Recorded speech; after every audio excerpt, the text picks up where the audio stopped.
Hello, and welcome to this course on the New Testament. My name is Robert Gundry, and I'm here to guide you in your studying. I hope that you'll learn not only the New Testament itself, but also about the New Testament. Of course, you know that the New Testament is part 2 of the Bible after the Old Testament. When you flip the last page of the Old Testament over to the New, you think that nothing had happened between the end of the Old Testament and the New. As a matter of fact, as you wouldn't have known otherwise, there were about 400 years or so between Malachi and Matthew. What happened during that period? We call it the period of the silent years simply because the Bible has no record of those events. We do know what happened, however, because there are records outside the Bible. In any case, to understand the New Testament well, you really should know what happened during that period of time, and even what happened in the Old Testament period. So I'm going to jump back into the middle of the Old Testament. You know that the 12 tribes of Israel were living in the land of Palestine. The first kings of the kingdom of Israel were Saul, David, and Solomon. But after Solomon's reign, the 10 northern tribes broke away from the south. We call them the kingdom of Israel, and the southern kingdom, the kingdom of Judah. Judah was the main tribe down south. In any case, the various lines of kings ruled these two kingdoms, and ultimately the Assyrians, far in the north, think Iran, for example, the Assyrians took control of the Near East, and they invaded the land of Palestine. They succeeded in conquering the northern kingdom of Israel, though not the southern kingdom, and they took the inhabitants of the northern kingdom, at least most of them, as exiles into the land of Assyria. They continued ruling for a period of time, while the kingdom of Judah maintained its independence. But ultimately, the Babylonians took control of the Middle East. They defeated the Assyrians, and they conquered the southern kingdom of Judah.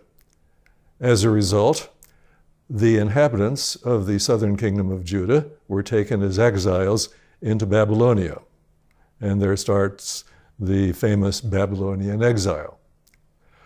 Then the Persians took control of the Middle East, away from the Babylonians.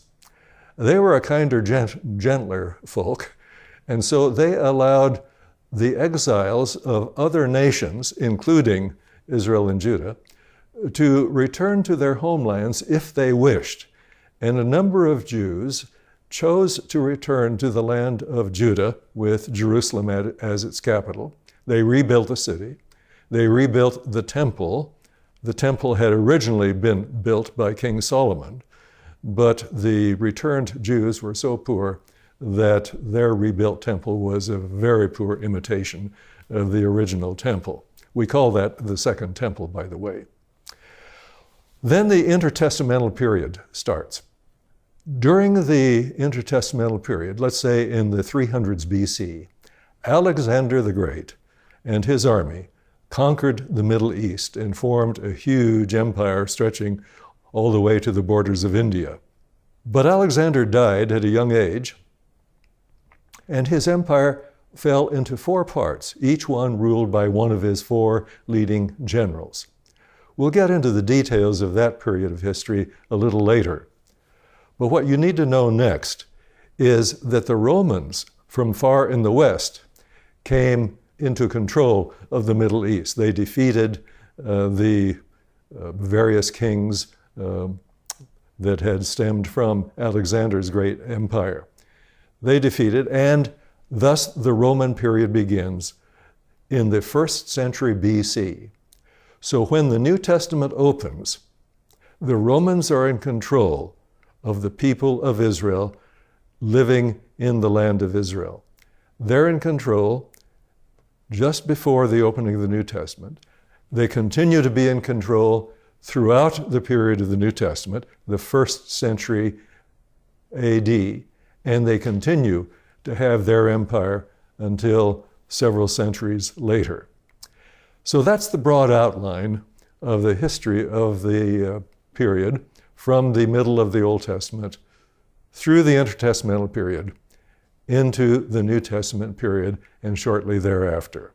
It's against this background that we will need to study the New Testament together.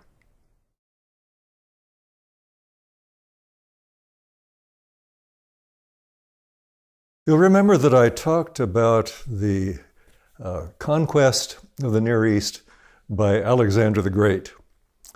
Well, there is a phenomenon in connection with that conquest that we need to understand if we're going to understand the New Testament at all.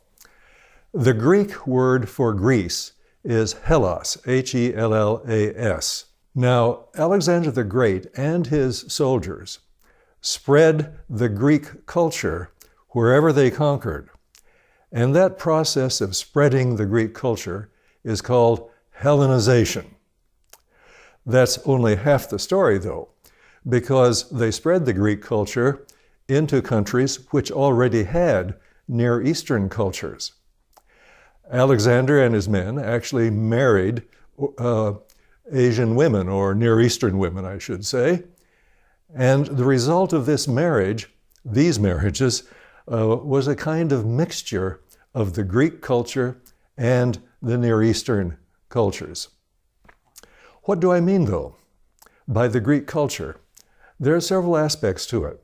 There's the Greek language, for example, Greek architecture, Greek names for people, Greek styles of clothing, Greek entertainment, let's say the track and field games that we associate with the Olympic Games.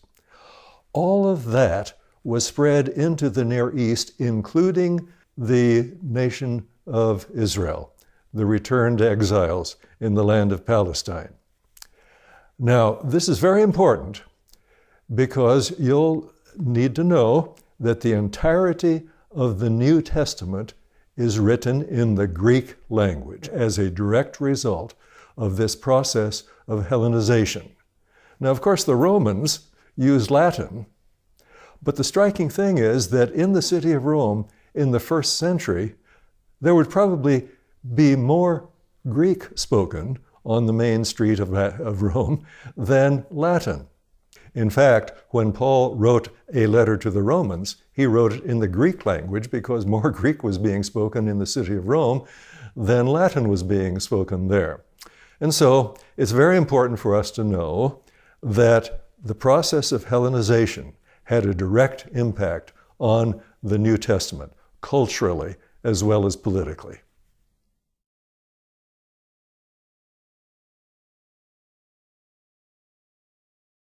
Alexander's huge empire fell into 4 parts, each one ruled by one of his generals. 2 of the parts are important for our study of the New Testament and of the intertestamental period. One was the Ptolemaic Empire. It was centered in Egypt. Alexandria was its capital city, Alexandria being named after Alexander the Great. The other part that's important for a study of the New Testament is the Seleucid Empire. The Seleucid Empire was centered in Syria with Antioch as its capital city. Ptolemy was the general, the first emperor of that part of Alexander's old empire. And most of the other rulers were named Ptolemy, although the last Ptolemy was the famous Queen Cleopatra, who'd committed suicide, what was it, in the year 63 BC, I think it was, thereabouts anyway. The rulers of the Seleucid Empire were called Seleucus, after Alexander the Great's general, and others were called Antiochus, after the capital city of Antioch. Now, at first, the Ptolemies in Egypt ruled Palestine, and they more or less treated the Jews fairly well. In fact, a famous translation of the Hebrew Bible, the Old Testament, was made into Greek there in Alexandria or nearby. On the other hand, the Seleucids, who eventually took control of Palestine, they treated the Jews rather badly, particularly during the reign of Antiochus Epiphanes. He tried to force pagan religion, which was part of Hellenization. He tried to force pagan religion on the Jews. He even set up an altar for Zeus, the Greek god, in the temple courts, and had unclean sacrifices offered to Zeus. The temple area became a kind of, a field of prostitution, as a matter of fact. Religious Jews, whom we call Hasidim, objected to what was going on. And one of the families of the Hasidim, called the Maccabees or Hasmoneans, actually rebelled. And they led a rebellion, which turned out actually to be a civil war between those who were independent-minded, they opposed the Syrians, and those who wanted to break away. Eventually, the Maccabean family succeeded in gaining independence for the Jews living in the land of Palestine. And that Maccabean independence lasted until the Romans took over in 63 BC. So the stage is set now for New Testament history during the Roman period.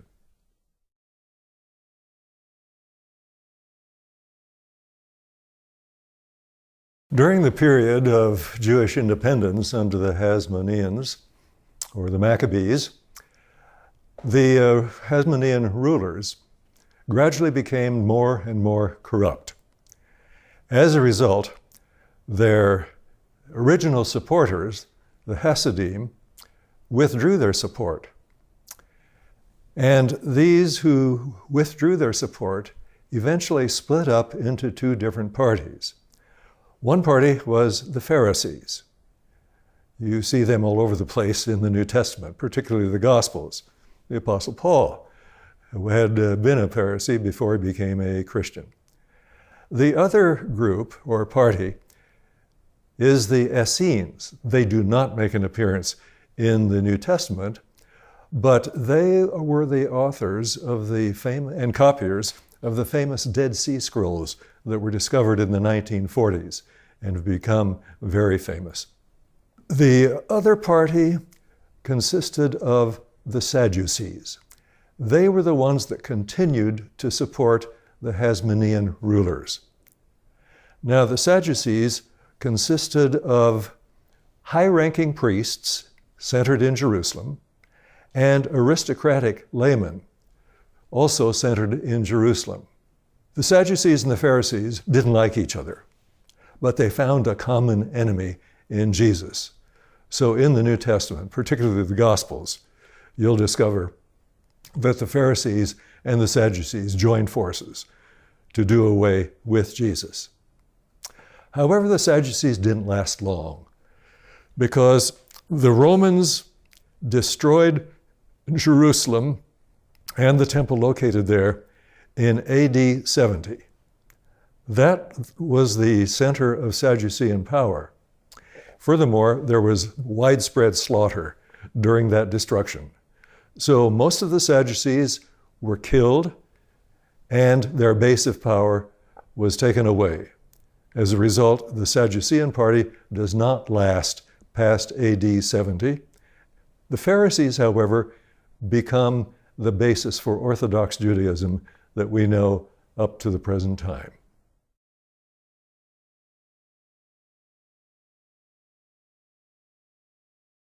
Let's talk a bit about Roman history, because the New Testament was written during the period of Roman domination of the land of Palestine and the Jews living there, and the Jews living throughout the Roman Empire, as a matter of fact. Rome was founded in the 8th century BC. In the 5th century, a senatorial or republican form of government was established in the city. In the 1st century BC, there was a lot of conquest on the part of the Romans. For example, Julius Caesar conquered Gaul, roughly equivalent to modern France. Another Roman general named Pompey conquered lands in the east of the Mediterranean basin. Among them was Palestine, of course. Well, Julius Caesar was assassinated in the Roman Senate because it looked as though he had ambitions to become an emperor and therefore replace the republican representative form of government in the city. He was assassinated. Among the assassins was his close friend Brutus. And you'll read about that whole episode in Shakespeare's famous play concerning Julius Caesar. In any case, the adoptive son of Julius Caesar, a man named Octavian, succeeded in taking control of the Roman government, and he came to be known more popularly as Augustus, or Augustus Caesar. He was ruling at the time of Jesus' birth, and a later emperor, Tiberius, was ruling at the time of Jesus' public ministry, and Nero was ruling at the time of the martyrdoms of the apostles Paul and Peter, probably in the city of Rome. Nero, in fact, persecuted Christians, particularly in the city of Rome and nearby areas, because he blamed them for a fire that destroyed a lot of the city. But back to Augustus. He was very successful, and there was relative peace during his reign and during the reign of some of the following Roman emperors. That time of peace is called the Pax Romana, Latin for the Roman peace.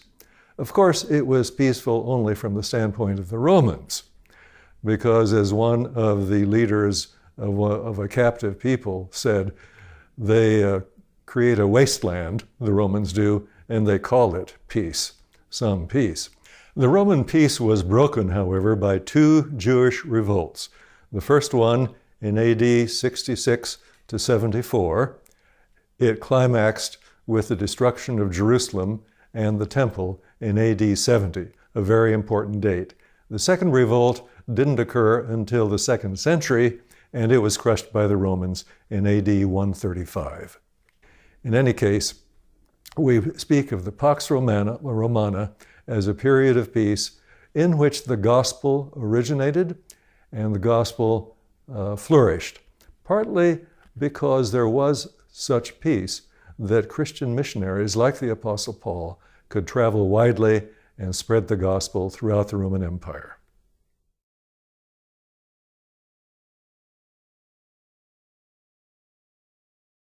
The Romans often allowed native peoples to rule the lands that the Romans had conquered and controlled. And it so happened that in the land of Palestine, the Romans allowed a native of that region to rule. His name was Herod. We usually call him Herod the Great. Now, Herod the Great was a very clever politician, but a very efficient ruler, and so the Romans liked him. Herod was very cruel and very suspicious. As a result, he had one of his wives killed and 3 of his own sons killed. Now, he lived like a Jew in part by not eating pork, since the Mosaic law forbids the eating of pork. So Augustus Caesar jokingly said that it would be safer to be Herod's pig than to be his son. And part of the joke rests on the fact that the Greek words for pig and son sound very much alike. In any case, Herod was a very good ruler from the standpoint of the Romans. He's famous for a number of things. Jesus was born under Herod the Great's rule. But perhaps most important of all is Herod's building activities. And the most famous building activity of his is the beautification of the Jewish temple in the city of Jerusalem. He made it so beautiful that modern archaeologists will tell us that it deserves to be put among the wonders of the ancient world. Unfortunately, it didn't last long because it was destroyed as a result of a Jewish revolt. It was destroyed by the Romans in AD 70. When Herod died in 4 BC, the Romans had his kingdom divided up into various parts. The most important part for our purposes is Galilee, northern Israel, where Herod Antipas, one of Herod's sons, was ruling. And that's where Jesus grew up, and that's where he spent most of his time during his public ministry. Archelaus, another son of Herod the Great, was ruling in Judea, but he was so poor a ruler that the Romans put him out of office and sent their own men, whom we call governors, into Judea to govern that part of the land of Israel.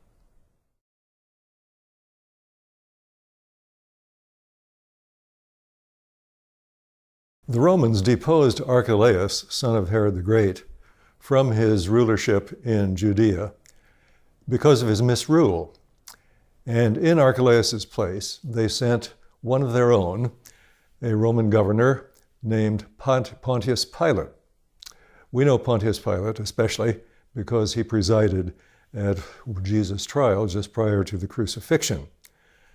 As a result, he's the most famous or infamous of the Roman governors that were sent to Judea. But there are others too that make an appearance in the New Testament. The Apostle Paul stood trial before 2 Roman governors. One was named Felix, the other was named Festus. If you have trouble remembering the order in which they were governor of Judea, just remember that the alphabetical order is also the chronological order. Eventually, Festus sent Paul to Rome because Paul had appealed his case as a Roman citizen to Caesar himself. So Felix and Festus fade off the scene. However, there's another Roman governor that should be mentioned, even though he doesn't appear on the pages of the New Testament. His name is Florus. He raided the temple treasury because the temple had a lot of wealth in it because of Jews bringing their wealth as sacrifices to God. As a result, the Jews revolted, and thus you have the first Jewish revolt of AD 66 to 74. The Romans destroyed Jerusalem and the temple there. As a result, the Jews could not offer sacrifices anymore because the temple was the only legitimate place for them to offer sacrifices. Though Jerusalem and the temple were destroyed in AD 70, mopping up operations on the part of the Romans continued for 3 or 4 years, and the last Jewish stronghold to fall was Masada. Masada is located on the western shore of the Dead Sea. It was very impregnable, it was thought, but the Romans succeeded in capturing it. But before they actually came into the fortress, the Jews living there committed mass suicide, over 900 of them. The Jews revolted a second time, but that revolt was crushed in AD 135, and the leader of that revolt was a man named Bar Kokhba. As a result, the Jewish state ceased to exist until its revival in our own time, 1948.